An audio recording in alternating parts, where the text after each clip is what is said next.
Okay, thank you, everybody. Thanks for joining us tonight. This is our first student session of the spring semester. I think most of you know me, but for those who might not, I'm Lisa Wilson. I am an editorial director at The Athletic, a past APSE president, and I do a lot with our programming at APSE and with our student programs. Very pleased tonight to have my colleague, Marc Carig, to talk to you. Marc, I'm going to do his bio, and not like I do these by memory, so hopefully I'm doing all right here. Marc is a talent development editor at The Athletic. Prior to that, he was a senior writer, a national baseball writer, who spent 11 seasons covering, before that, the Orioles, Mets, and Yankees. And your work has appeared in, among other publications, Newsday, Washington Post, Boston Globe, New York Star Ledger, and Baseball Prospectus. How'd I do, Marc? Pretty good. Okay, hopefully that was all right. So I'm going to turn it over to Marc. And Marc, I figure you just kind of say hello. And why don't you, I guess, explain for the students what exactly talent development is, and then we can open up the floor to questions. Yeah, well, so thanks for having me. I'll be quick with this. Like my current job is talent development. And that basically means that for our staff of writers, I'm available to them. And so I'll just run through a couple of the last conversations I've had. We had a writer who's working on a story that he's really, really into. And he wants another set of eyes on it. Had questions about themes and wanted me to talk him through the reporting that he'd done for this piece.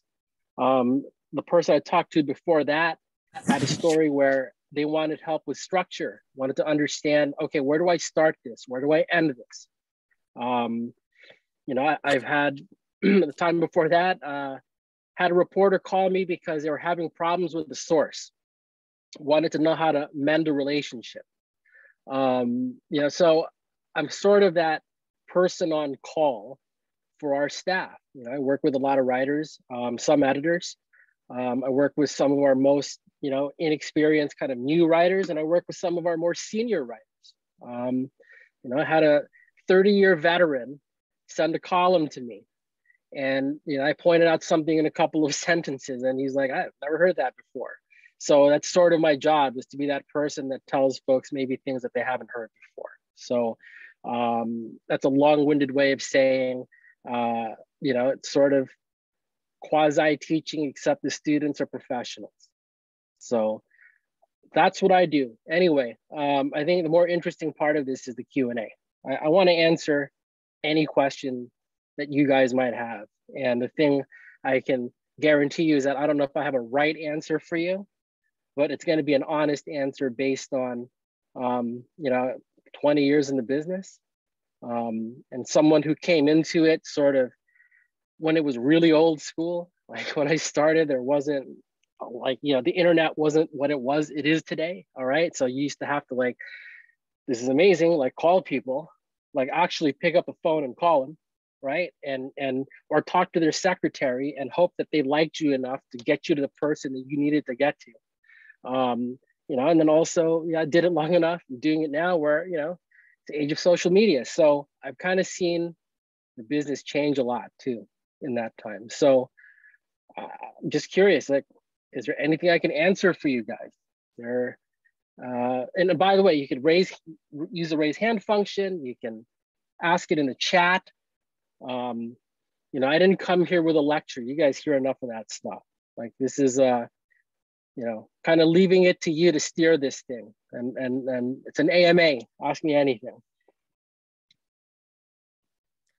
Hey, Marc, my name's Aaron Arnstein. I'm a sophomore at the University of Maryland, and I'm also a huge A's fan. I know you grew up an A's fan, so it's cool to have that connection there. My favorite sport personally is baseball. So can you talk about what are some of the toughest parts about being a beat writer specifically for baseball?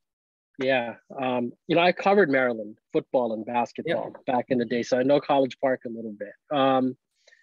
So that's a good question, Aaron. I would say that of all the sports that I've covered, baseball was the hardest because the schedule is hard. They play 162 games. If you're a beat writer at a newspaper, you're probably going to be at 120 of those. The first year, it's pretty cool. After that, not as cool, because it is really takes up a lot of your life. And then when the off season begins, where the fans like all the trades, all the free agent signings, I could call my wife down here right now, and she could tell you how many times you've had dinner interrupted because someone signed with the Yankees, someone got traded to the Mets. So I think the hardest thing about that job is that you're always on. Like, I mean, when I say you're always on, I can't even, there was one trade deadline, I was living at the time at a place an hour away from Citi Field when I was covering the Mets. And the Mets were good. And it was like 2 days before the trade deadline, and you're a baseball person, it's a very exciting time. I stopped the car 4 times on that drive because a source had texted me something. Hey, Mark, I hear the Mets are in on Yoenis Cespedes. What? All right. Are you serious? Like what? And then I got to chase it down. I got to get other people on the phone. Okay. That's how baseball is for a lot of the year. So I would say, you ask like, why is it so hard? What's the hardest part? That's the hardest part, is being able to bring enough energy, creativity, all that stuff every single day when you're exhausted, because you're going to be exhausted. And honestly, I think part of being a good beat writer, honestly, is being able to talk to the people that you're covering and talk about the commonalities that you have. And the one thing that I know connected me with a lot of players is that what they do and what we do, covering the sport and them playing the sport, there's a lot of similarities. They got to be there every single day, whether they feel like it or not. And when you're covering a baseball team, sometimes you're writing a story, that's the last thing you want to do is write that story. The last thing you want to do is do that interview. The last thing you want to do is make that call. That's the job, just like with the players, right? 7 o'clock rolls around, time to play. Doesn't matter how you feel, doesn't matter what else is going on. So Aaron, that's the hardest part, is that you are always on. Did that answer your question? Yeah, I appreciate that. Thank you. Yeah. All right. Who was up? Who had Kari or Josh? Who had their hand up first? He can go. All right. Sorry about that. Kari, did I pronounce that correctly? No, it's just like the NBA players. How are you? Kari, okay, cool. All right. So what do we got? So full disclosure, I worked with. Carrie, we're having a little trouble hearing you. Okay, hold on a second. Can you hear me now? Much better. There it is. Okay. So full disclosure, I worked with the Buffalo Bills this past season.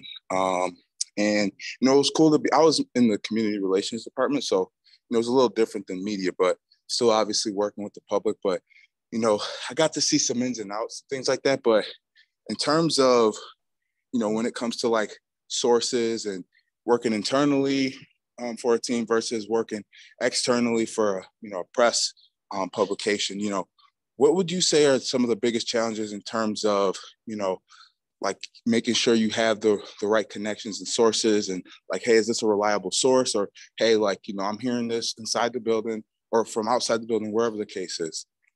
Yeah, you know what? That's a great question. It's a great question because there's a nuanced answer to that. In one way, it's really complicated, but in another way, it's really simple. Journalism is about relationships. All right. Like it's really about, have you proven yourself to be trustworthy to the people that you cover? And if the answer is no, then you're constantly trying to ask people questions that they don't want to answer.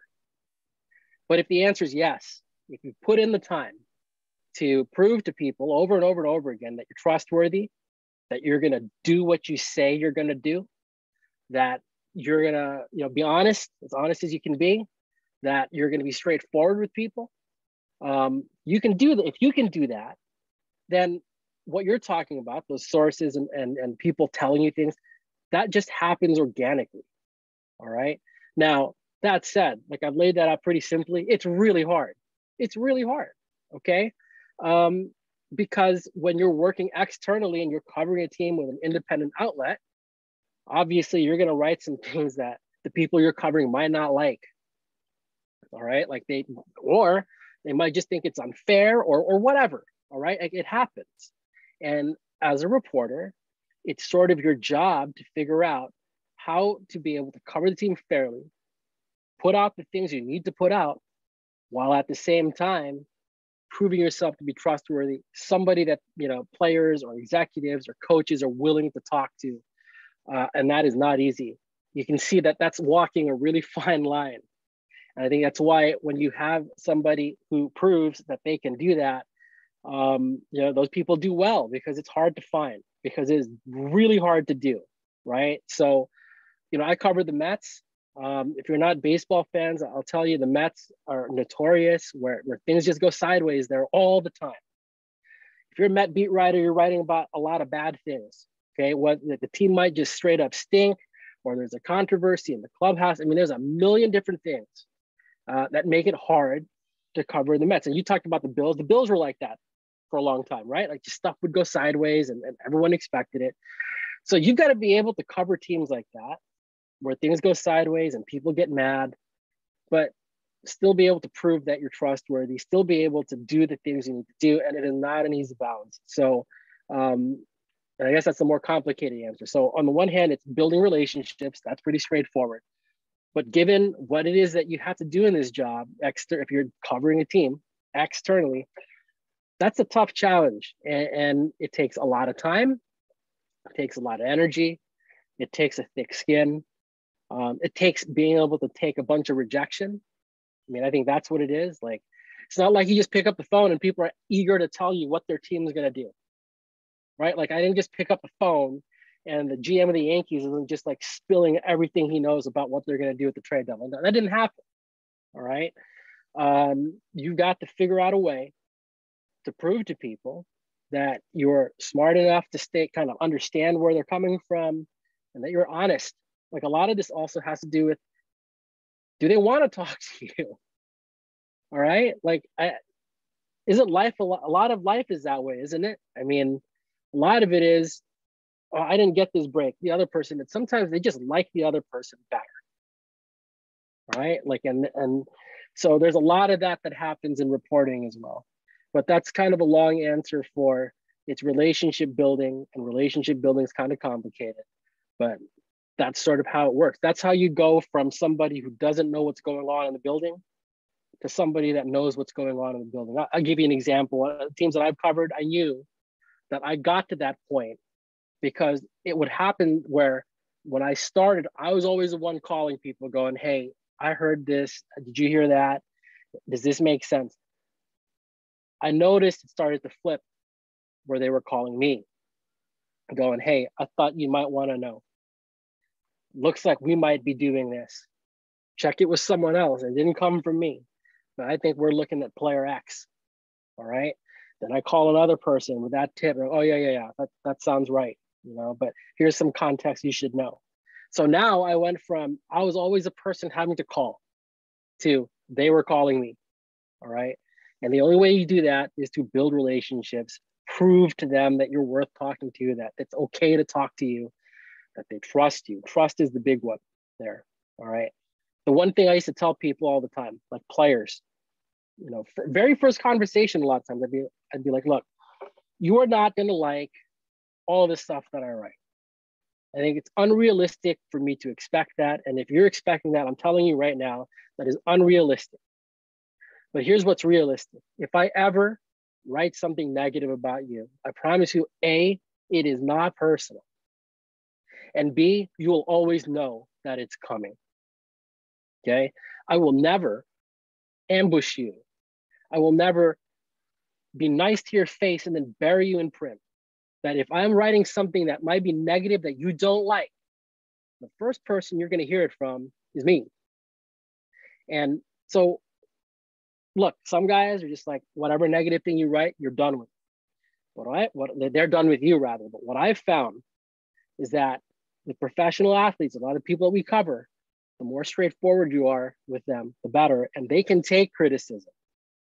I think what they can't take is unpredictability, not knowing what you're about. And so I feel like I built a lot of really strong relationships in my career with people that I cover. And I've had them tell me this straight up. You know, I've had guys tell me, players go, I talk to you and not those other guys because I trust you. When you tell me that you're going to do something, you do it. I've had people that I've ripped in print, like I've written critical articles about, tell me that. And so I guess what I'm saying is that there's a line to walk there, right? And so that's what makes this complicated. Anyway, that was a long ass answer. I didn't mean it to be, but you know, that's kind of how it goes. Okay, like you are walking a line all the time, or building relationships all the time. It ain't easy, all right? And it is something that you get better at with practice, just like with anything else, all right? But I think the key is to understand that that's what we're doing, right? And understand that it's relationship building. Because if you can do that, if you can understand that, then I think you can kind of figure out strategies to get it done in your way. And that's an important thing too. Everybody's different, okay? What might work for Lisa Wilson might not work for me, vice versa, right? There's another thing these guys don't like, fakes, okay? I don't like fake people. Like I'll tell you, I would have people on the beat pretend they like certain music so they could talk to players. And it was just like, oh God, like it was hard to watch. And then they would tell me, like the players would call me over, like, gee, what's he doing? I don't know. Like, first of all, I don't know what the hell you guys are talking about. That's not, I have no idea what that music is. Number one, I just don't know. Number two, I don't know why someone would pretend, okay? So a lot of stuff I'm telling you guys right now is stuff that the people I cover have told me, all right? This isn't me guessing. This is people that I have relationships with going, and and because we talk all the time, this comes up. They'll ask me, why do media people do this? And to me, that's a compliment that they would trust my opinion enough. And it tells me we have an open line of communication. I can tell them, look, you said something stupid, all right? In front of a camera. Like, that's just how this goes. People are gonna write that, you know? And what I really treasure in the time that I was on beats is that I could have conversations like that with a lot of people. And they didn't necessarily agree with me all the time. Sometimes they'd be pretty pissed at me, all right? But again, I wasn't afraid either. And I think they kind of liked that too, that I wasn't gonna like back down. I was gonna tell them what I thought. So again, that's how it worked for me. It's different for everybody else. I think the key is like, hey, find your own way to do that, all right?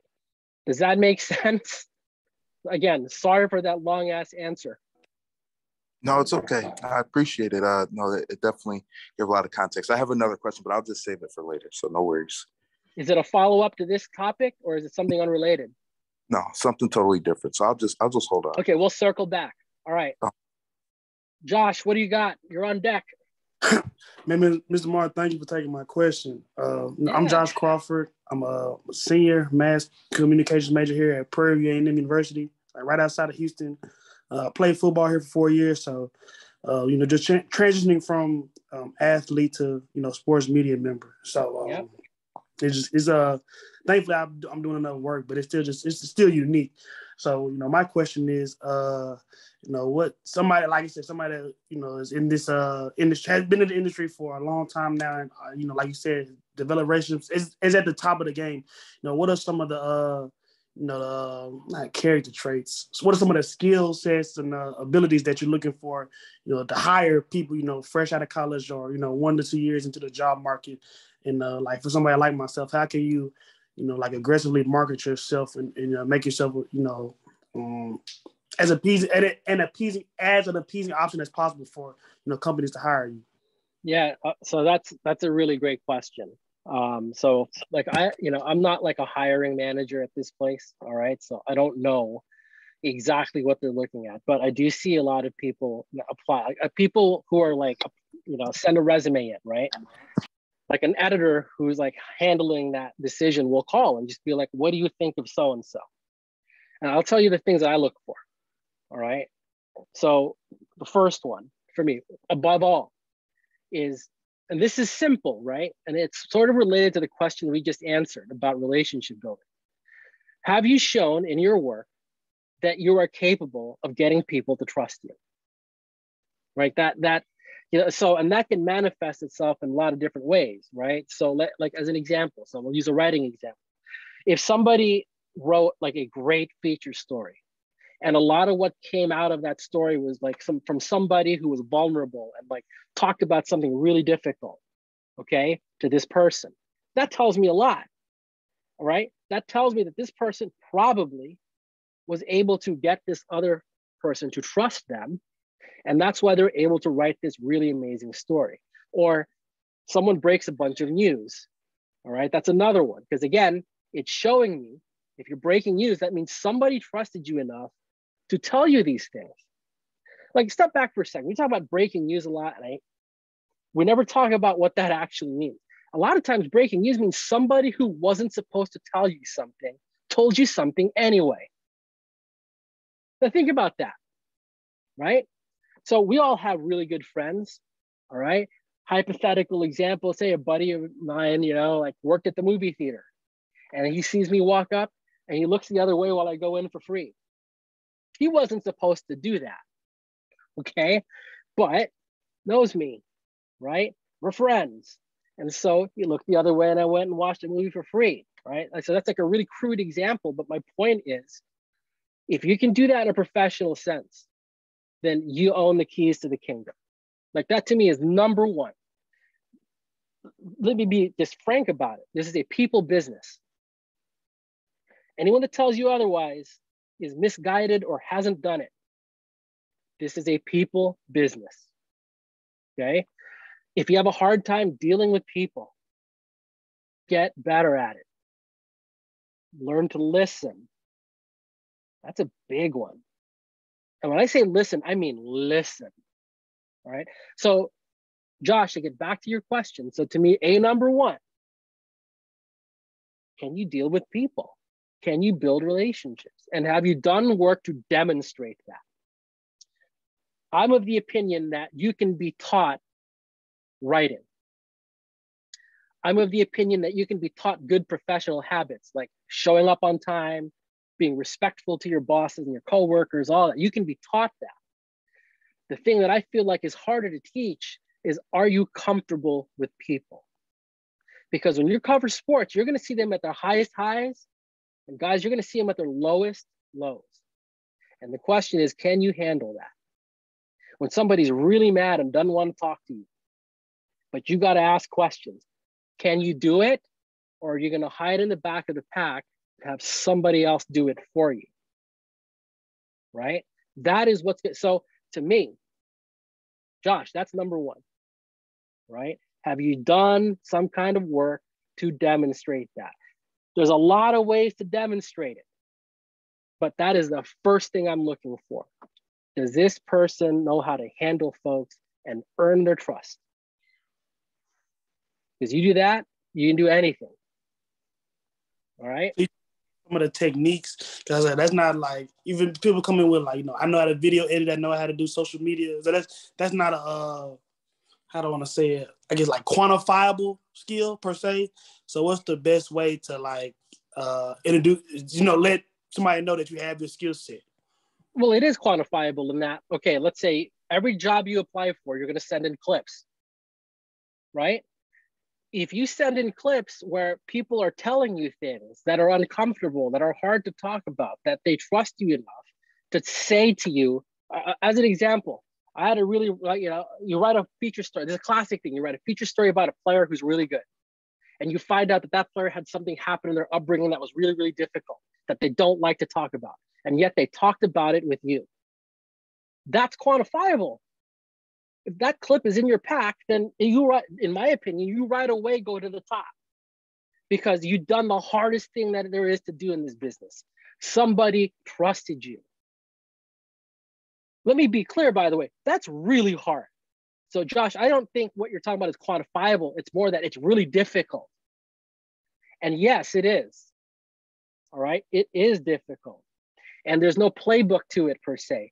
You're right, like that's like saying, how do you make your friends?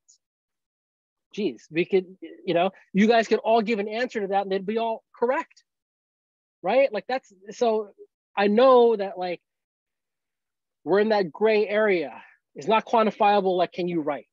Again, right? Like I guess it's not like as straightforward, but it is quantifiable in that if you can do that, all right, like, okay, I wrote a story one time when I was covering the Mets where the players turned on the manager.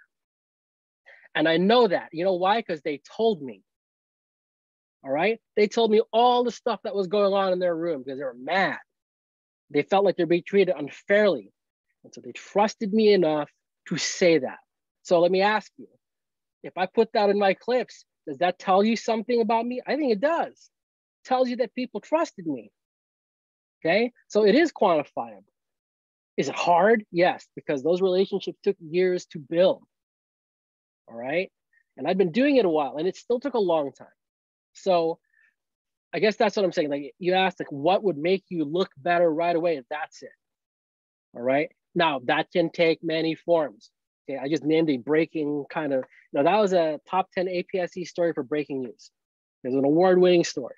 All right? But if I saw a feature, right, something totally different, right, a feature story where people were telling you things that are hard to talk about, that sends the same message. It right away signals to me, oh, this person has a knack for getting people to talk to them, to trust them. And I think that's really hard to find. All right? If that's something that you can do right now, then you need to make sure that you got work that proves it. All right? But yeah, that's it. So it is quantifiable. But to me, that's the thing that like really makes you stand out. Nah, thank you so much, Mr. Mark. That was an important. Like, I think I do have a personality to where, people can, talk to me. I've been in different environments, so I know how to operate and, like you say, get comfortable with, a variety of different people. But I don't know. I'm trying to think. I mean, I have my own podcast. I've been doing a podcast since right before the pandemic, so 2 years. Working on campus. So I've been told stuff and things like that. Had inside information, but I never, like you said, I don't think I have any work, per se that shows it. So, thank you. That was one I never really considered. Yeah, look, you played team sports. I think so. I worked with someone here, CJ Holmes, at the Athletic, the basketball writer. CJ played Division I basketball. He played at Auburn. All right. I'll tell you what, I love working with people that played, because you can't play on a team for any period of time if you're a jerk. Like, you can't, because you're going to get cut unless you're great, and then people tolerate you. But for most people, part of being on a team is, can you deal with people around you?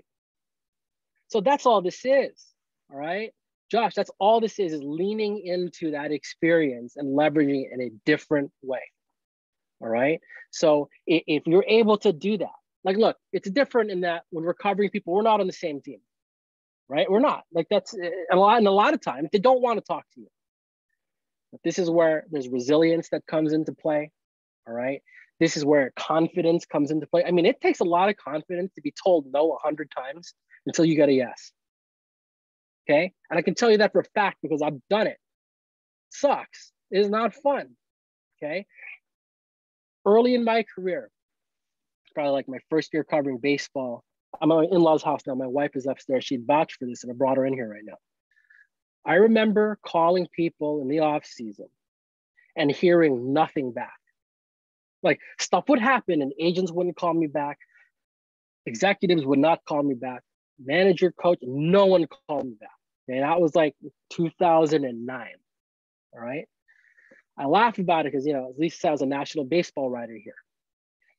I remember a big giant trade going down in baseball, and it's breakfast. It's Saturday morning, and I'm having breakfast with my wife and my toddler daughter, and the phone rings, and it's a major league general manager. It's the guy who just made this controversial trade. And you know what? He's calling me. And he's calling me because he saw my tweets about it. And he respected my opinion, respects my opinion. He wanted to have a conversation about it. And it turned into 45 minutes of him saying how much it sucked for him to have to do that trade. Like, he was spilling his guts. All right. That only happens because I spent a lot of time being resilient and pushing through when people were like, I'm not talking to you. Okay. It's hard. All right. But so is football. Okay, like, right, the first time you did a 2-a-day, I'm sure it wasn't fun. Right, but you kept going. okay? Because it was either you keep going or you don't play. Same with this, guys. Same with this. And by the way, if you faked it through and you didn't do that, you're only fooling yourself. Because the genesis of this question was, how do you make yourself more marketable? The people who do the hiring will sniff it out. If you can't handle rejection, if you take a no and that's the last thing you do, someone said, no, I'm not talking to you, and you're just like, okay. People notice, okay? People notice. So you gotta be that person that can find a way, your way, to power through that.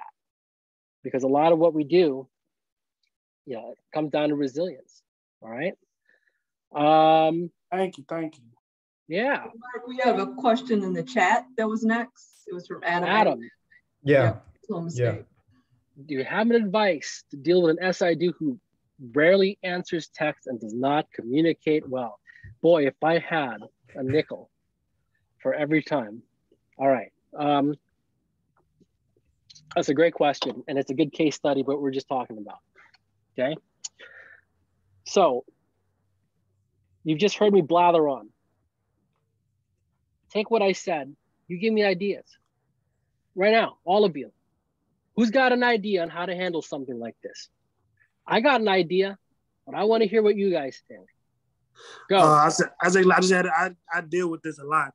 SID, I was a player, so I could go right to the athletic director and tell her this is I got, you can keep your paper trail too, emails, missed calls, leaving notes saying I came by your desk. The AD is where the buck stops. So, just having enough evidence to show for whatever reason, this lack of communication has affected me negatively. So yeah, AD, if you have a relationship with AD, that's my first thought, because I just did that actually. Mm-hmm. Right. Fire away. Will, go ahead. We've got some ideas here. So go to the AD. All right, Coach, what else? Coach, for me, I know I cover Oklahoma State wrestling, and John Smith is their coach, arguably the greatest, he's considered by many to be the greatest American wrestler of all time. Huge in the wrestling world, but I have a kind of a relationship with him to the point where if the SID kind of declines, I'll just call him up, and usually accepts whatever request I have. So. Mm-hmm. All right. Yeah. So the first two answers are go around the guy. Right. Right. I mean, that's just some version of go around the problem. Right. Okay. I mean, there's some other sports, I'm going to be covering baseball for the first time this season. I mean, sometimes when you first start out, you don't have that relationship. So you can't really go around a guy. Right. Mm-hmm. Yeah. Well, it does get tough. Mm-hmm. What else we got? Aaron? Yeah, I think when I've had to deal with this before is the best thing is to, besides, corresponding with them over email, is get to see them in person and get to know them, get to talk to them and build that relationship, find something in common. So they see that you're making an effort and try to find a common ground in something. So then they'll be more open to you and more likely to hopefully respond to your email or text. It's a good one. Okay. A little more direct. All right. What else? Going once. Honestly, right. What if you because I'm covering baseball for Oklahoma. I'm with Adam covering baseball for Oklahoma State this semester. What if you already have ties with let's say some of the players that you played with in high school? I mean, could you kind of maybe just reach out to them directly? I mean, yeah, no, look. Every single idea I've heard here is something that's playable, right? I think you could make all of that work for sure. All right. Good ideas. Here's what I would do. All right. You train people how to treat you. Okay. So if you treat me like shit, like you disrespect me constantly, and I let you get away with it, why would you alter your behavior? Think about it. If you can get away with that with somebody, then why would they change? All right. And that's a really important thing to remember when we're doing a job in which you're constantly asking people for their time and help. Okay? I'm big on presentation. Big on presentation. For instance, I showed up here on time. Okay? I've listened to all, I haven't interrupted one single person here, have I? Okay? You ask a question, you say something, I'm listening close. I'm trying to look you in the eye. If we were in the same room, I'd be looking you in the eye. I'm searching for commonalities with most, like every time you've like introduced yourselves, I think about something that is in common, okay? I've done all of that in the last 40 minutes without saying it out loud because I'm training you how to treat me, all right? So here, the first question, and I get this one a lot at the Athletic, SID, the media relations head, they're really pissed. And my first thing is like, what are they mad about? And 90% of the time, I don't get an answer. And that tells me something. It's like, all right, this guy won't talk to you. Why? And not your guess. I don't want your guess. When you ask them why, what did they say? And you know what I get? Oh, I never thought to ask him. That's where I start. That's where I start. Don't assume that you know why they're treating you that way, because there's a chance that you don't. And what happens with a lot of reporters is that they get it in their heads that they know why, that this person will not call them back. And you know what percent of the time they're freaking wrong? Like 85% they're wrong, okay? Sometimes it's just stupid personality quirks. It so happens that that person's terrible at getting back to you. Or you did something that you didn't even realize ages ago that they're holding against you. I'm just saying, those are all possibilities. But until you're having a conversation with them and asking them directly, hey, what's the deal? Then you're just guessing. And if you're just guessing, you're not helping yourself. So for me, again, I like to train people how to treat me. If I'm having problems with somebody, I'm going right at them. I'm not going to their boss. I'm not going to whatever. I'm not going to go around them because I try to think, okay, what if it were me? What if someone had a problem with me, but rather than address it with me, they're like, Lisa, Marc Carig is treating me poorly. I'm not going to react to that very well. And I don't think you would either, right? So this is that relationship building we're talking about. Touch with people. So to me, I'm going straight to the SID. And if he's going to be a jerk, they're going to be a jerk to you, make him be a jerk to you. Make them. Go to them the next time you see them in person. Like, I have sent 50 emails. There have been no responses. And I just have to know, what is it that I can do to change that? I want you to listen carefully to that. Not once did I use the word you. The subject of everything I just said was an email, right? Whenever you use the word you, and you guys should think about this when you're asking questions of athletes, especially when they're like not in the mood to talk to you. You automatically sounds like an accusation. It automatically turns this conversation into me versus you. And I'm on the attack. I'm attacking you. Why didn't you do this for me? Well, why phrase it that way when you can be putting the focus on the thing itself? These emails get sent, they don't get returned. Is there a reason for that? Is there something I can do to change that outcome? I have to cover the team. I'm trying to do it the best I can. I want to be respectful of the spot that you're in. You're the SID here. Is there something I'm doing wrong? Make him answer. Now, that might not work. They might just be like, I don't like reporters and I don't like student reporters. All right. But if they tell you that to your face, you're already in a better spot than you were yesterday. Because if that's the case, then what you guys are talking about, working around, whatever, go for it. You guys start calling players on your own, call the coach on your own, fine. Because if the SID is going to say that to you, then you have no other choice. But what if they're like, hey, I didn't even realize I was doing that. Or, you know what, I'm severely understaffed here. All right, and that's why these don't get returned. It's not personal. I'm just saying, these are like, I've heard that from people before. So then what do? You adjust your behavior. Oh, emails aren't good for you. Okay, is texting better? Oh, you got a young kid, after 6 is really bad. Okay, I'll adjust.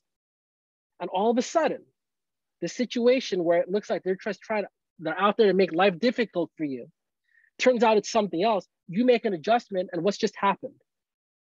You just built a relationship, right? Like I've had GMs that I knew had young kids, and it was a simple gesture. I'd say stuff like, look, I'm gonna have to call and text sometimes, but I'm gonna do my best to make sure I'm not doing it when you're with your family. So what are the times that you just do not want to hear from reporters unless it's an emergency? And they tell me, and you know what? It goes a long way. Because first of all, they're just like, I appreciate you even thinking of that, all right? They appreciate that I would say it out loud because I'm being honest about what my needs are, but also being respectful of what they got to do. SIDs in general are overworked and underpaid, all right? And not to defend people who are acting like jerks to reporters, because I will never do that. But like, this is the people part of the business, right? So understand, if you can understand, okay, why are they treating me this way? All right, why is this the outcome? And you make a good faith effort to find out, goes a long way. Goes a long, long way. All right, might not work, that's fine. But even if they're just like, yeah, I hate you, that's more than you knew yesterday. And you can adjust accordingly. Does that make sense? Thank you. Sure. Who's next? What do we got? Aaron, your hand's up. Yeah, so we've talked a lot about relationship building and the importance of that. So what are some tips that you have on building the relationships with fellow journalists and journalists and players and managers, I would say, but mainly journalists in this question? I don't know. How do you build relationships, period? Let me ask you that. See, this is something I tell the reporters at The Athletic all the time. In fact, I did a whole, we have something here called the Athletic Academy.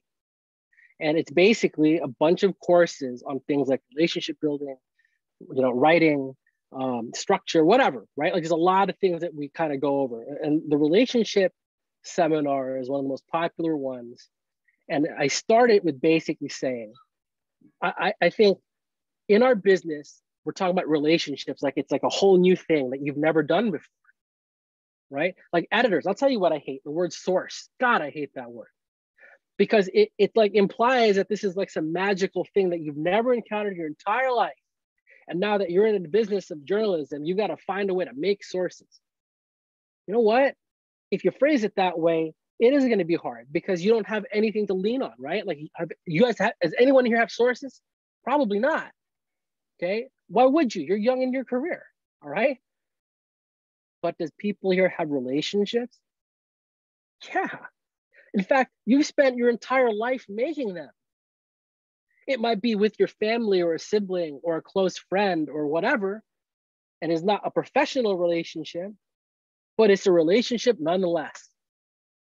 So you're asking me basically, Aaron, how do you make professional relationships? The same way you make personal relationships, okay? So what I find works is what would work. Like, if I'm honest with you, that's good for making personal and professional relationships, right?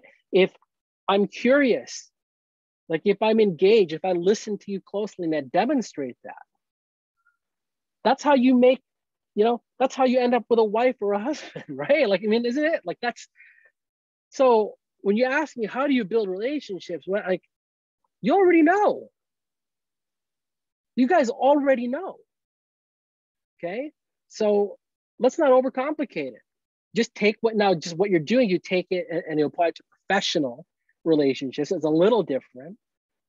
But like, I was having this conversation with a young writer yesterday, literally asking me the same thing. right? And I told her, like, we have a professional relationship, okay? How many things have you given me, right? What information have you, she's like, maybe one thing. I mean, all right. But like, it doesn't matter because that's not what I'm in it for. What I'm in it for is that this person I think is very talented, works very hard. And when we have conversations about the business, she asks great questions. Well, for somebody who's walked that walk, I'm always going to be all about helping somebody that is doing that. She's proven to me over and over and over again that she's curious and engaged and interested. So am I going to be giving of my time? Yes. All right. When I call the GM of Team X and they answer and they've got time for me, you know why? Because I've proven to them that I'm going to listen to them and understand what they're saying and be curious about what they're telling. It's no different, is it? Between, and I was told a woman I was talking about is like another reporter, and now I'm talking about a GM. And yet the things that we were doing together are the same. They're exactly the same. All right. So how do you build relationships? Like you already know. Okay. And that's why it's like how you do that is different from how I do that. The point is, it's got to be what you do, right? Like what you're comfortable with. There's I think a common misperception. You know, earlier I said you got to be a good people person, and people equate that to, well, you've got to be loud and extroverted. That's not true either. Okay, the best reporters I know are really quiet, kind of shy. Okay, some of them are just like, you know, you don't even know they're in the room, but you know what they're great at? Great listeners. Great listeners. And they're so great at listening that they're constantly projecting to people that they're interested in what's being said and that they want to learn.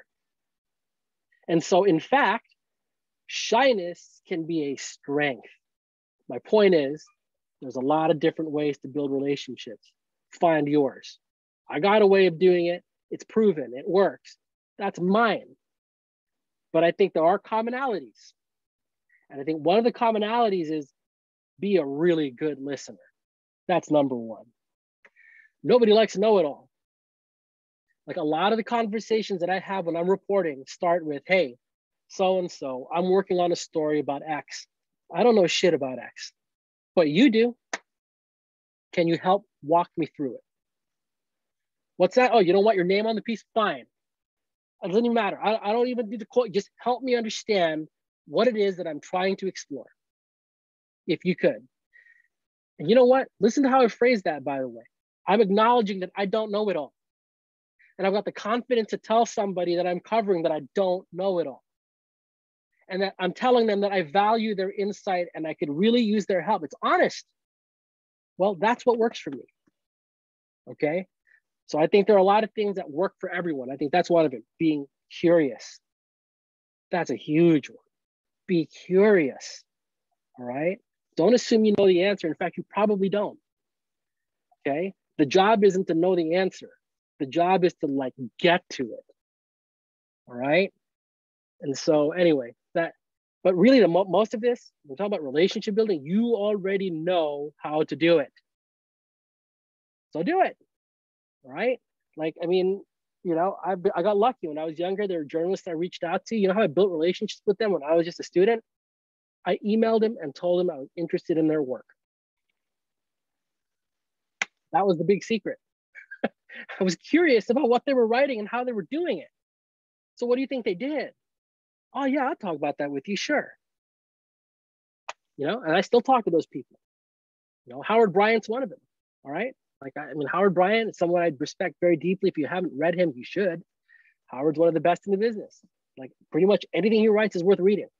And when I was early in my career, I was a summer intern. Couldn't have been nicer to me. And how did we build that relationship? I was curious. Howard, how did you think about that? Howard, why is that guy talking to you and nobody else? Howard, how did you write this story? Howard, where'd you come up with this? I mean, and I still do that. It's 20 years later, I still tell you, Howard, how'd you do that? Howard, how'd you write that book? Howard, I mean, And you know what? I've never had a non-response from it. Not once.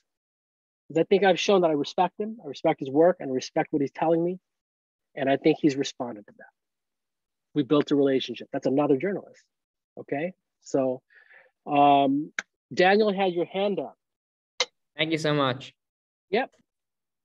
Yeah, Mark, thanks for taking my question. I have, honestly, just kind of a open-ended question. In regards to, obviously, I'm really, baseball is my niche. I played it my whole life, but outside of that, if I'm like, obviously as just a freshman, right? If I'm like promoted to, let's say, or promoted, if I'm assigned to, let's say, tennis or equestrian or rodeo, what's the best way to stay motivated in those smaller beats to work your way up, if you get what I'm saying? So yeah, I think no matter what sport that it is that you're covering, stories are stories are stories. All right, you find something interesting in tennis or croquet, it doesn't matter. It's interesting. So the skill set's the same. I think, and this is not to diminish the fact that you played ball. All right. I vote for the Hall of Fame. All right.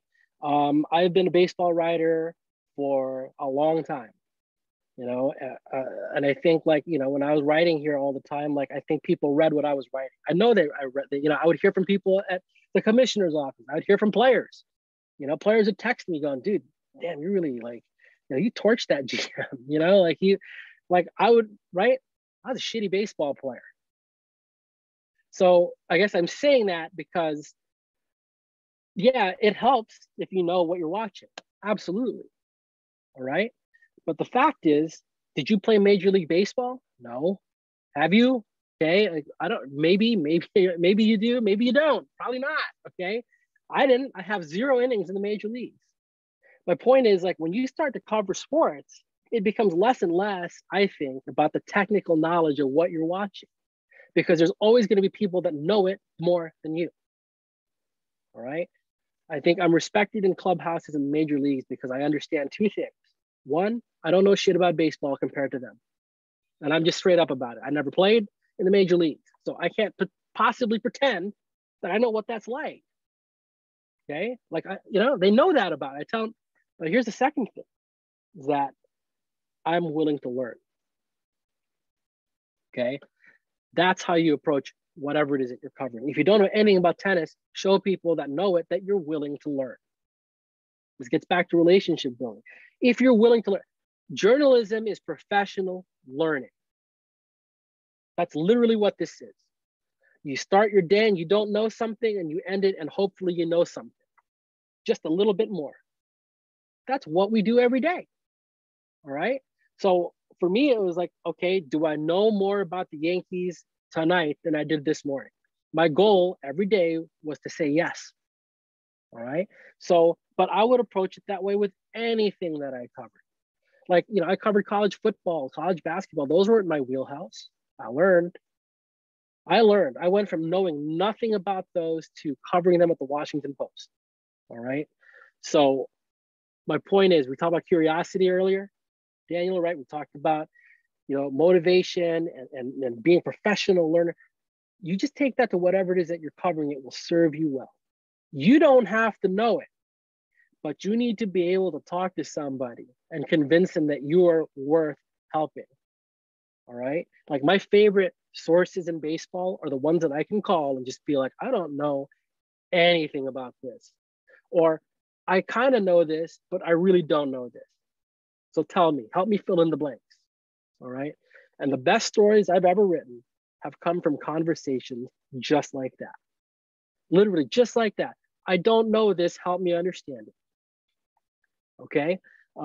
Again, does that even matter what sport you're covering at that point? No, it does not. All right. So, and compelling stories in croquet or compelling stories in baseball, same. All right. So be curious. That's the short answer. How do you stay motivated? Be curious.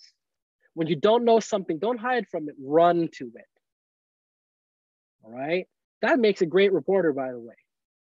That your first instinct is to run toward the thing that you do not understand, with the goal of understanding it just a little bit more. You do that every single day on a beat, you own the beat eventually. Does that answer your question? Yes, sir, Mike. I really appreciate you taking time to answer. Really helped me out. Yeah. Thank you. Mm-hmm. Who's next? I don't know who had their hand up next. I think Kendall. Hi, Mark. Hey, Kendall. My name is Kendall Mans. I'm a sophomore communication major from Alabama State University. All right. And I had a quick question. What do you think are some of the best ways to promote yourself on social media? I know you talked a little bit earlier about being on Twitter and things like that. I guess what's the best ways to promote yourself? I think a lot of it is sort of what we're talking about with relationship building. Prove that you know what you're talking about, or that if you don't know what you're talking about, that you're going to be someone who's going to learn what they're talking about, like trying to understand what they're watching. So, like, I don't know, Twitter is sort of like the old social media, right? Like, I think people who are kind of like college age, like, are less on that than people who are my age. But like when I first started, that was the thing. And so what I found, like on Twitter, for example, was that the more that I came off as just like being someone who was really engaged in what I was covering, the more people wanted to follow along. It's that simple. And then over time, right, like then I would start breaking news on there. And then my follower count would jump, right? Every time I broke a story, then more people wanted to see what I was talking about. But most of my following, I think, came from just demonstrating constantly that I'm someone that you can believe. So I work in New York.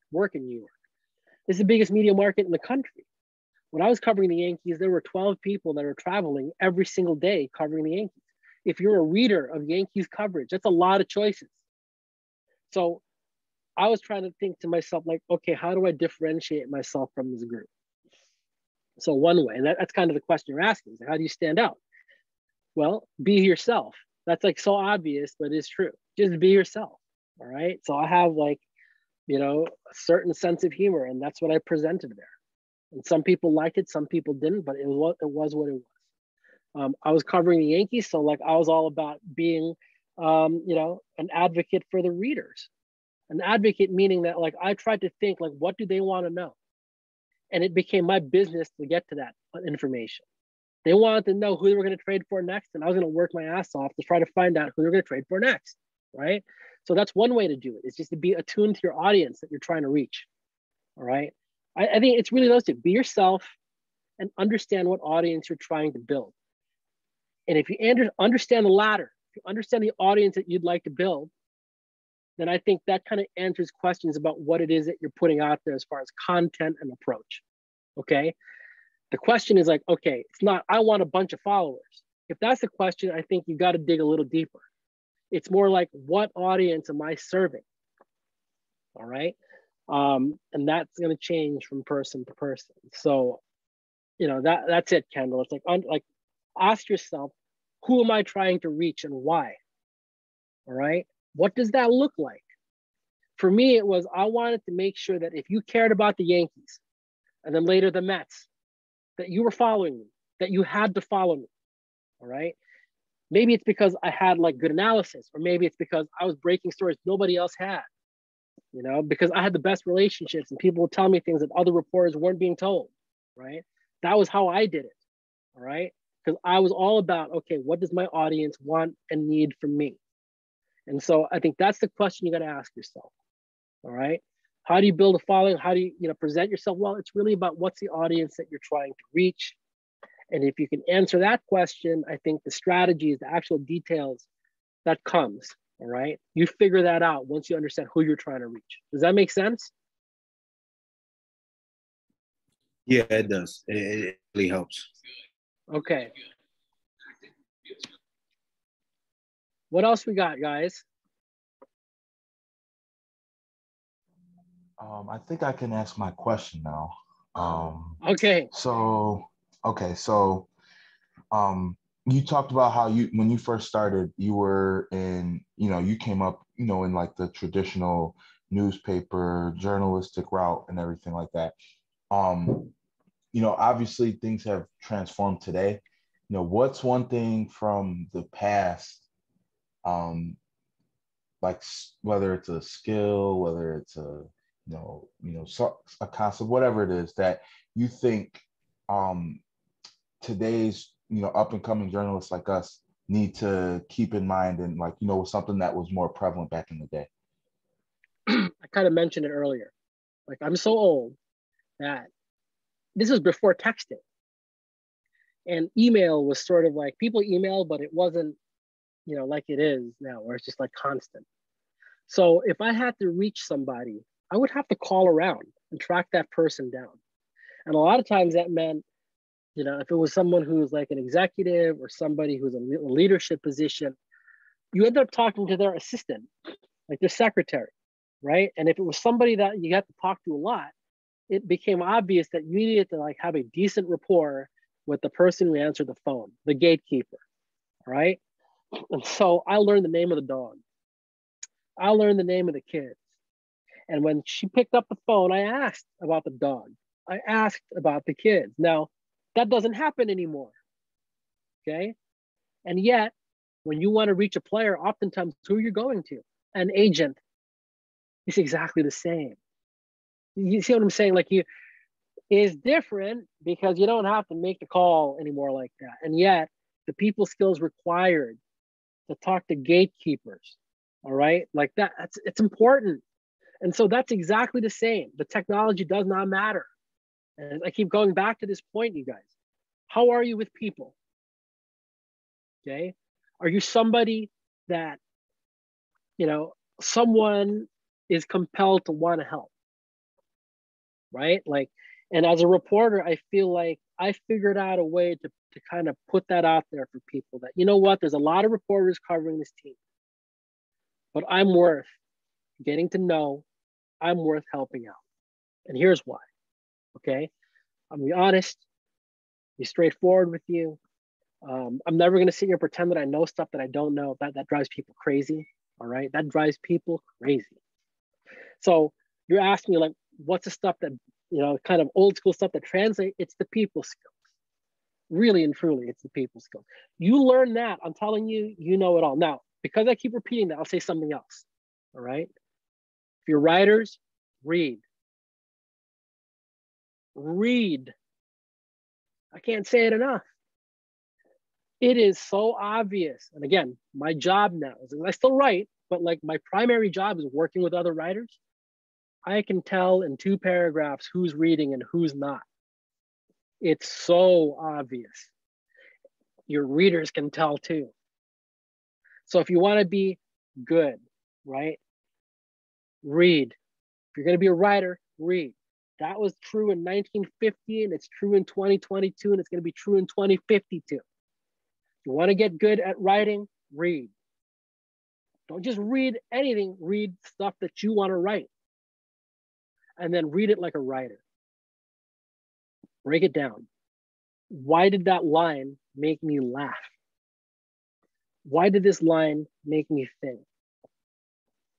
And we talked about relationships with other journalists, right? If there's a journalist out there that's doing the kind of work you want to do and you find yourself going to them over and over and over again, in this age, it's so great. Reach out to them. Ask that person, how did you do this? I read, there's a woman in Canada that wrote a story about a kidnapping. And so there was a kidnapping that happened in this small town in Canada. And what happened was that the parents ended up being vilified on social media. Like they took a bunch of twists and turns. It's a great story. It's one of the best stories I've read in this year. I don't know this woman at all. At all. Found her on Twitter, sent a message, just said, look, this is wonderful, right? And from that point, started asking questions about how did you pull this off? All right. So you want to get better? Read good work. And if you want to take that to another level, talk to the people who did that work and pick their brain. And again, that applied in 1950. It applies today. It'll apply 50 years from now. All right. So I think that's what you're asking for, the things that translate. That's it. Read good stuff. Read the stuff that gets you going. That's different from me and you. There are gonna be writers that you like that I don't care for, and vice versa. So find out what it is that you like. The only way to do that is to read more. You want to get to the point where you're not just reading what people are telling you, oh, hey, that guy's really good, that woman's really good. No, you're figuring out who on your own, who you want to be like, what you want to sound like, what you like to read. It can make you a better writer, all right? Again, that advice applied 50 years ago, and it'll apply 50 years from now. Read good stuff, then you will write good stuff. Sounds simple. You will be shocked at how sometimes people won't do that. Got professional writers that don't read, right? It's a shame. That should never happen, okay? You want to be a good writer, read good work, all right? Sure, I appreciate it. Oh, hold on a second. Yeah. I appreciate. I try not to get too preachy on that point. I know, like, it's like scolding people about reading is like annoying, but like it's the quickest way to get better, right? Like we talk about all this stuff, but like that's the fastest way. You want to be a good writer, read good writing, study it. It's a great point, no, because I definitely feel that just because, like, you know, during my time as a writer, that's always been something that kind of helped me with things. Like I would see something and I'd be like, oh man, I like that. You know, obviously I'm not surprised, but I want to maybe implement some form of style and into my writing and things like that. So like I definitely understand that for sure. Yeah. You borrow it, try it on for a while. And then at some point, like you make a little tweak to it, now it's yours. You know, like, so one thing that I obsess over stuff like this. So I went through a phase for a while, and I can't remember the name of the writer, but I'd seen this person's work, and the thing I liked about it was that they built so many cliffhangers into the story, right? Like every couple of graphs, they would kind of tease, like hint at something, and then you'd realize at the very end, they were coming back and closing that loop for you. Like they'd throw a twist in there or whatever. I'm just like, damn, that's really cool. As a reader, like I really liked that. So I remember like going into stories thinking, I'm gonna do that for this. I'm gonna do that for this story. So one of my favorite stories I wrote at The Athletic, that's what I did. It was 5,000 words and it's full of cliffhangers, little twists. And you get to the end of it, right? It's a long, long story.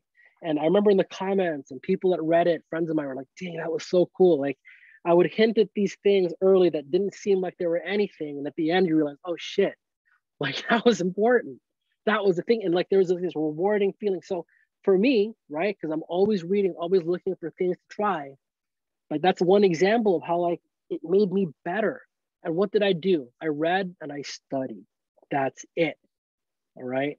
So there's no like the people stuff, that's really hard, right? We're talking about relationship building. That's really, really, really hard. Okay. Reading is really, really, really easy. So do yourselves a favor, right? Take the easiest route to getting better. Find work that you want to do, read it, study it, period.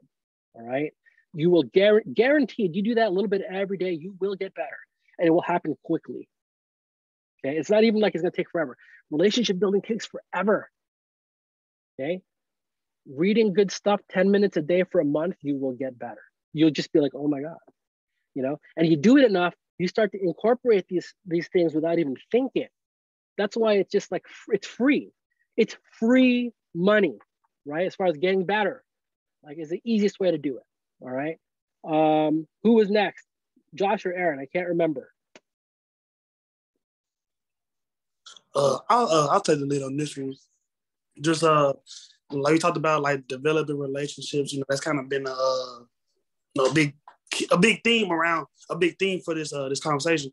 One question I say, noticing that you are a minority, me being a minority as well, when you are having to interact with, like you said, you know, general managers, you know, owners, you know, people of authority, which from my perspective, you're gonna overwhelmingly gonna be Caucasian.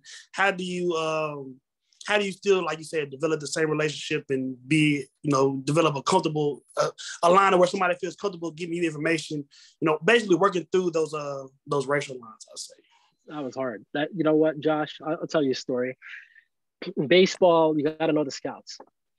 all right? Because the scouts, they're working for other teams, like they know what's going on, like especially back in the day. It's less so now, but back in the day when I first started, that was like the gossip network of the sport, was the scouts, all right? I remember the first time I walked into Major League Park, I looked at the scouts table, like they could not be more unlike me, all right? And it was intimidating. And yet, by the end of that first year, second year, whatever, I was good with those guys. And I was good with those guys because I was searching for commonalities, right? We don't look the same. We don't talk the same. We don't dress the same. We don't go to the same restaurants. We do not go to this. We don't even drink at the same places. But you know what? We're both really into baseball. And so I was like, I'm going to show them that I really like this game, that I want to learn this game, that I want to understand the things about this game that they get that I do not. That was it. So how do you get past some of that stuff? Like, first of all, let me tell you, it's not easy. All right. Like, I'm not saying that it is not. All right. It is just not, it's not easy. But I think with anything else in life, it's about reaching for commonalities. And to me, it's like they're at a ballpark just like me. They stay at hotels just like me. All right. They go through the same issues that I do. So speak their language. And so, I'm talking about like that table of scouts that were intimidating. One of the last times I was at the ballpark before the pandemic was in Philadelphia, and half those dudes were sitting in the room. They're like, hey, and they're calling me over, and like whatever, like, and we're shooting me shit about hotels and restaurants and like players we just saw. And I remember like thinking to myself, oh my God, like a couple of years ago, this would have been like crazy to imagine this. All right.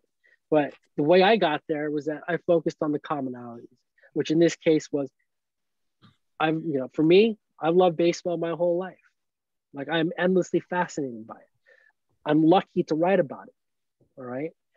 And I tried to show those guys those things. All right. And that I was always ready to listen and learn. And by the way, those scouts taught me so much about baseball. Not taught, teach me so much about baseball, because you know what? I've been doing this a long time, and yet if I were pulling my phone out right now, chances are there's a scout that I've texted in the last week or so going, what do you think of X? Because I wanted to know. I wanted to learn. So that's how you cut through some of this stuff. Not easy, all right? Not saying that it's easy, but that's how you start. You start at the commonalities, all right?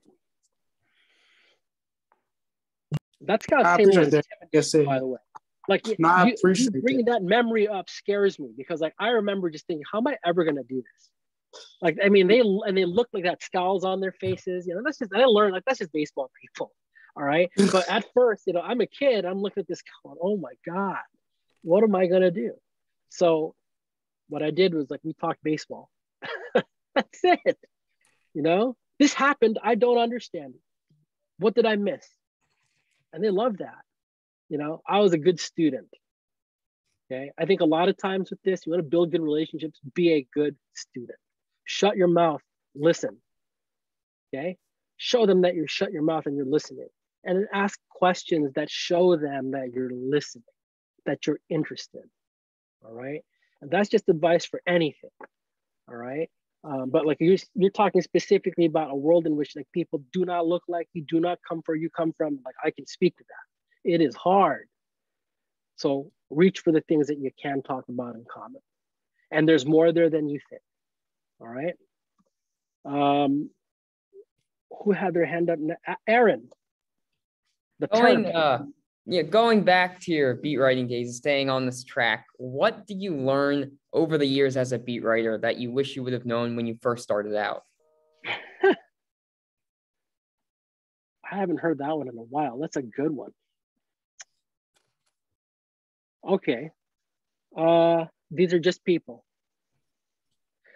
Now, that sounds obvious, but especially when you're young and you're new to it, anyone who works for a team as a player, an executive, whatever, there's almost like this halo around them. Like, oh my God, I can't believe they're talking to me. I have to look good. I have to know what I'm saying. They're just people. Okay. They make the same stupid ass jokes that you do. They read the same bullshit that you do. They have a lot of the same thoughts. They have good days, they have bad days, just like you. All right. And it's hard because in this world, there's always an imbalance of power, right?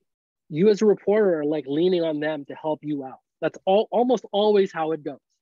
And so it's different, right? Like it's a complete power imbalance.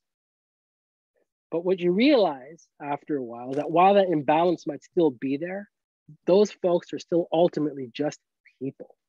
And if you can get rid of this like idea that they're, you know, it's not that they're more important than you, it's more that like you're always like so worried about making an impression on folks. If you just realize that they're just human beings, okay, right? Like I talked about the scouts table earlier. You know what they were obsessed with? Marriott points. Obsessed with them. So are sports writers. So now, like you know, like they're just people. That's my point, right? I wish someone had told me that. You know, I wish that, and like, you know, I pull my phone out right now as a major league GM send me something stupid that they read, or just like just a joke or whatever, and like it would have been hard for me to conceive of that at the start of my career that people did that. All right, so I wish people had told me it's just people. Players are just people, right? Players can be really difficult, right? Because again, it's a power imbalance. They're used to being able to just be like, I'm not talking to you, and they brush you off, and that's it. But I was talking about trade deadline earlier. This is like, I remember this early in my career. And when they realize that you know what you're talking about, you realize that those are just people because they have no idea where they're going to wake up tomorrow, but you might. So what are they doing? They're asking you, yo, what are you hearing? Where am I going? Is this team in on me? I remember like it happening early. It's like, oh shit, they're people. This guy's scared. And you're someone that might have a piece of the puzzle that they want to know about. So I wish people had told me that early. That like, hey, they're human beings. Just remember that. They have hopes and dreams and aspirations just like you. All right. They're going to disappoint people just like you. They're going to have good days and bad days. They're going to have their own sense of humor, whatever. That's a really important thing to remember and understand.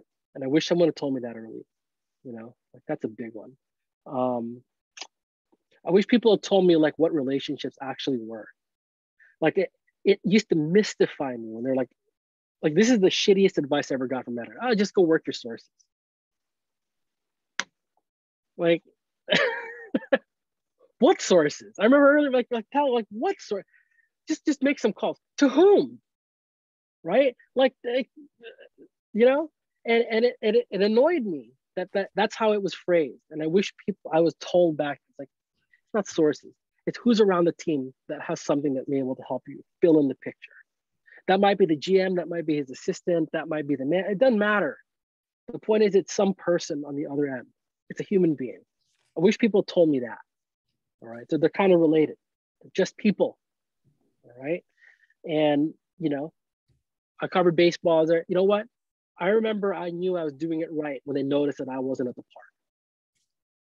When I'd like take 2 days off and then I'd come back and the guys were just like, hey, how's vacation?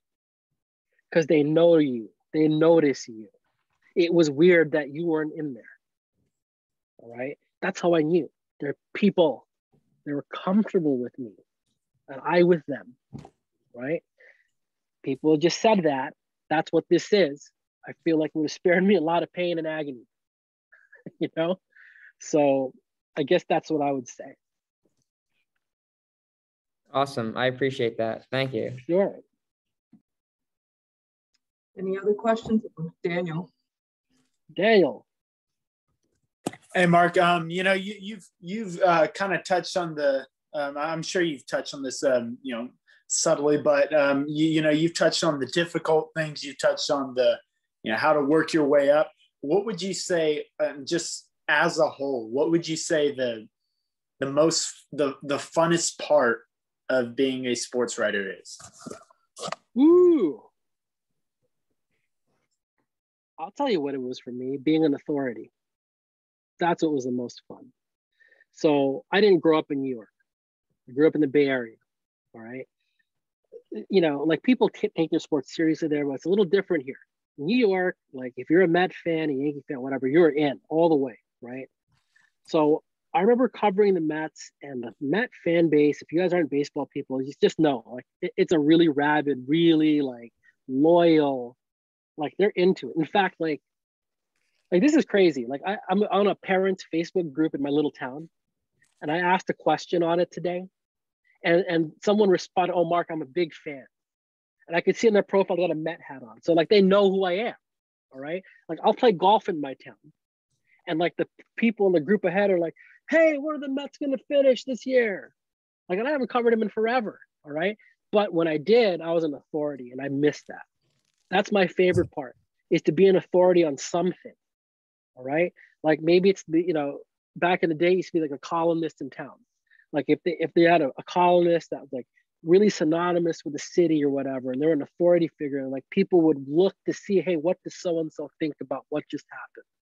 That was my favorite thing on the beat. Like, shit would happen with the Mets, and I would see it on the internet. I'd see it on Twitter. What has Carig got?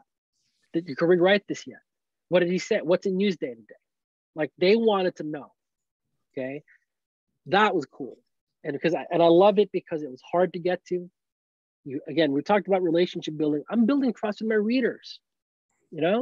Like, to earn that sort of authority that you can't fake that. The people believe you or they don't.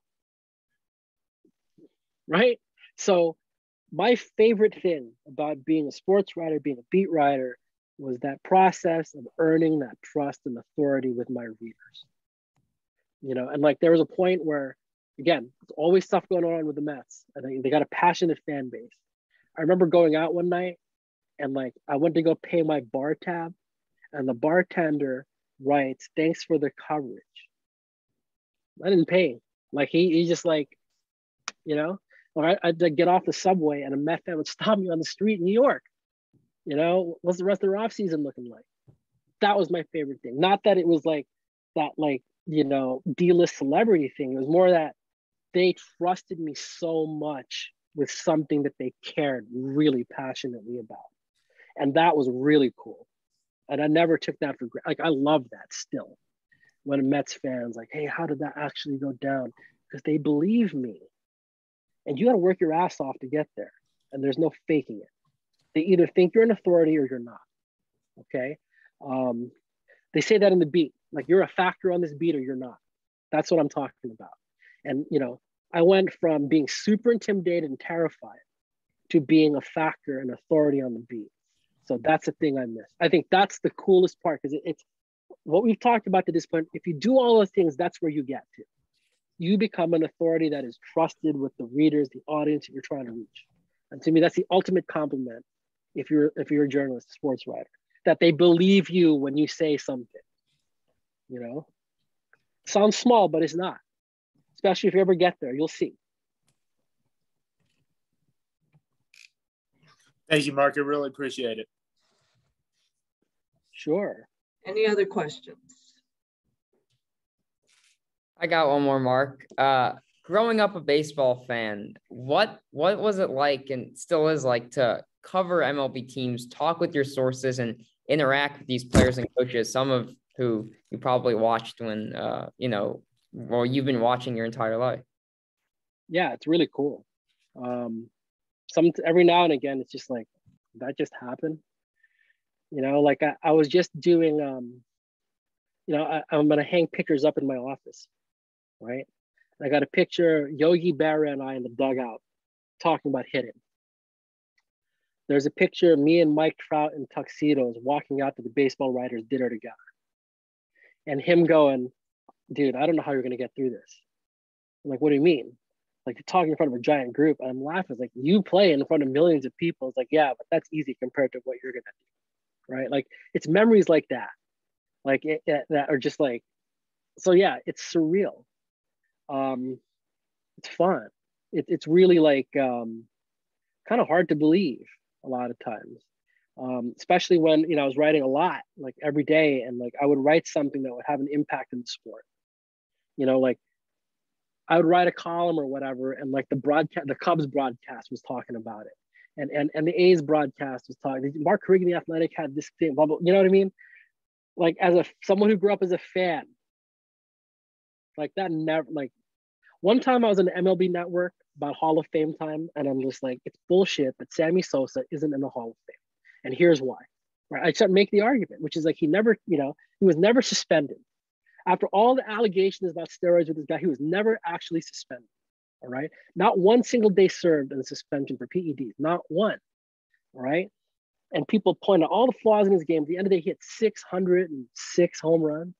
And I just think it's absurd that he's not a Hall of Famer. I think it's crazy. Right. So here's like, you talk about how is it like to cover the sport that I love? Like, and I watch Sammy as a fan. I'm driving home and the phone rings, and guess who it is?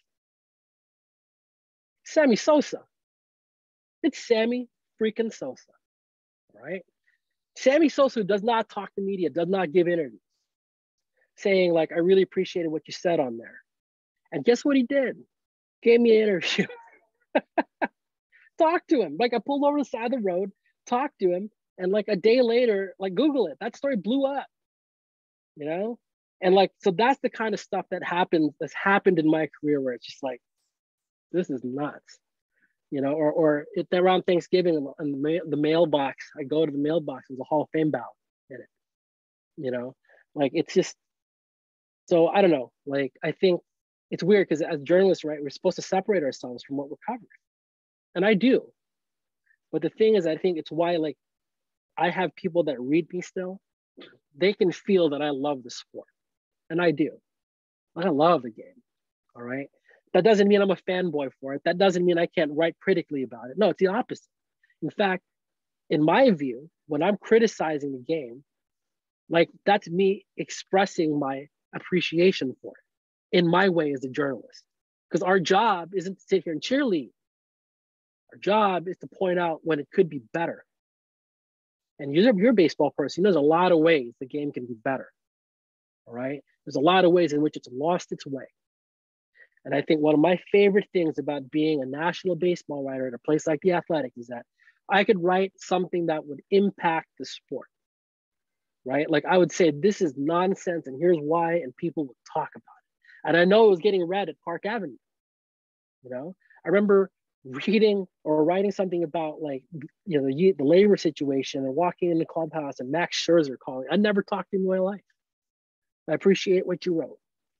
You know, like this is, stuff like this would happen. And I think it was really cool, you know, as a baseball person, the fact that like I had like a forum and, you know, built a reputation with people that, you know, I could write stuff like, you know, I'm an editor now, right? One of the coolest things is that someone who was in contention for the Cy Young Award this year texted me when he heard that I was leaving full-time writing to be doing editing. It's a really good ball player. And he's just like, I'm going to miss your voice in the sport.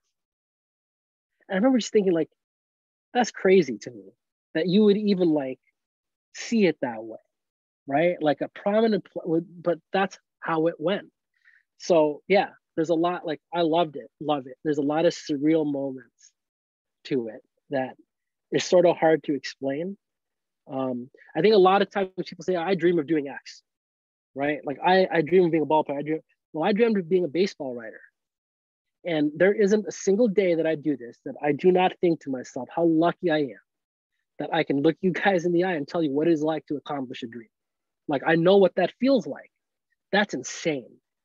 And in a lot of ways, man, I'm never going to get over it because it will continue to be insane. It will continue to be like surreal. And I guess that's how it's supposed to be, right? Yeah, that's awesome. I love to hear that. No, it's pretty great.